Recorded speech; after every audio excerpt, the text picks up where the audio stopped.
Hey guys. Um, so I've been saying that I want to start sharing some more things with you guys, uh, and so I'm gonna do that right now. And this isn't exactly easy to talk about or say, um, but it's something that's so common, honestly, and there's so much shame around it, and excuse me, there's so much shame built up around this, and uh, people who have dealt with this can walk around just burdened down by the shame of this whole thing, and so I'll just go for it. Uh, so when I was 7 years old, I was molested, sexually abused. Um, this has nothing to do with like family or nothing like that. Like, my family is incredible. They always have my best interest in mind. Um, and I also, real quick, since I'm on the topic of family, want to say that um, parents don't get a manual. They don't get a handbook for having children. They really don't. Uh, so this is not their fault. And yeah, I just wanted to make that very clear, that I don't blame this on my family or my parents or anyone for that matter. But yeah, the thing about this certain thing, this certain circumstances, it was so traumatic for me, as a kid, as a 7-year old, that I completely blocked it out of my mind. Like the mind's just an amazing thing. Like, it's crazy what the mind will do to protect itself, to protect you. So I I felt like something weird had happened in the past, and I thought it might have been a dream or something. So I never told anyone because I didn't want to make a scene out of it and just sound dramatic. So I never talked to anyone about it, and I didn't know if it was a real thing or not. And then when I was about 25, I think 24, 25, I was talking to my sister. We were driving, and we were talking about this place that we had gone as when we were kids, this house and a barbecue. And so she started kind of describing the place, and it was just like flashbacks started just racing at me, and it just hit me like, oh wow, that happened. And it made so much sense, honestly. It's something that really shaped my life when I was growing up. Honestly, it screwed with me mentally a lot. But after I found out what had happened, it was almost comforting to know that something had happened, because I had this like deep like shame that I didn't understand, and it just kind of built into like a self-hatred and self-loathing, and which kind of brings me to my next confession. I've dealt with, just my entire life, just dark depression. Like,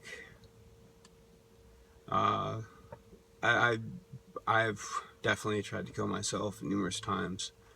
I have battled with depression for as long as I can remember, and I used substances to completely just numb everything, honestly. And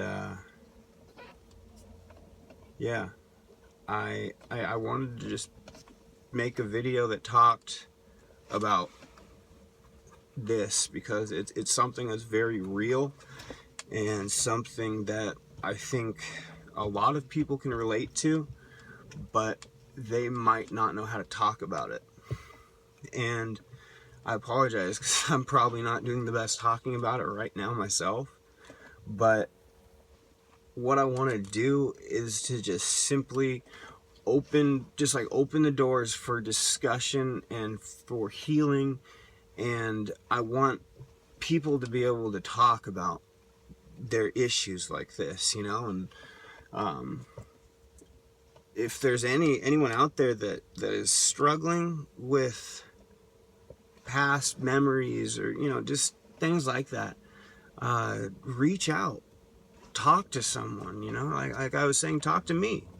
I'm here. Like, the amount of letters and messages I've been getting from people after just reaching out a bit on Facebook in the last couple of days, and social media, has been outstanding. Like, it's hard to keep up with the messages. And there's been people that are just telling me like personal stuff, and I'm so honored by that. Like I really am so honored, and I'm so thankful that I can be someone who can listen to you and hear what's going on, because I don't want anyone to feel like they don't matter and that they're not loved, because everyone deserves that. Everyone deserves to feel loved and feel that you matter, no matter what you've done and who you've been. And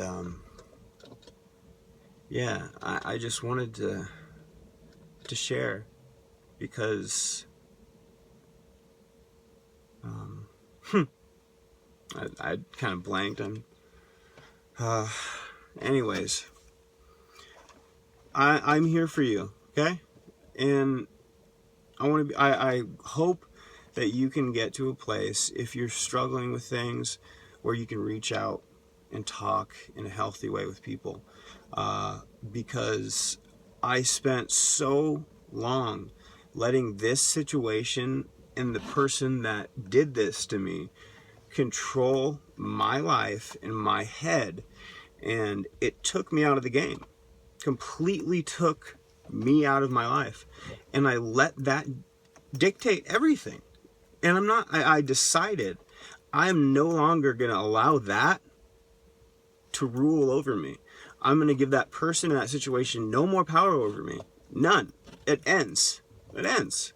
And you have to make that decision, that the person that you are holding a grudge against, or that you are mad at, or whatever, you have to realize that when you forgive them and you let that go, you're free.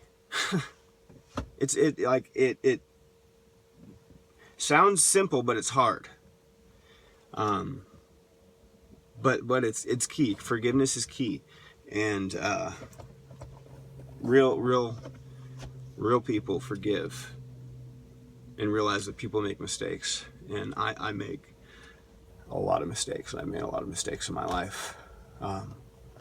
But you can always turn a mistake into something positive. You can always turn anything into something positive. And I also will challenge you guys to think about the positive aspect of every single little seemingly little situation in your life. I want you to see, just take that and just observe it. Okay, so observe whatever situation, and I want you to just pick out the one positive aspect that you can find about that situation.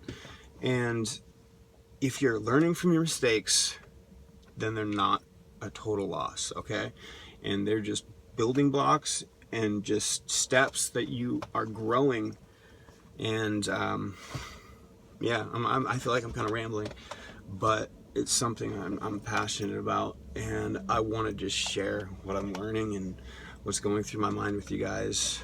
And yeah, so once again, you are so loved, you are cared about, and You matter. Your existence matters, and I just want you all to know that. Okay, so blessings to all of you, and yeah, I'll talk to you soon.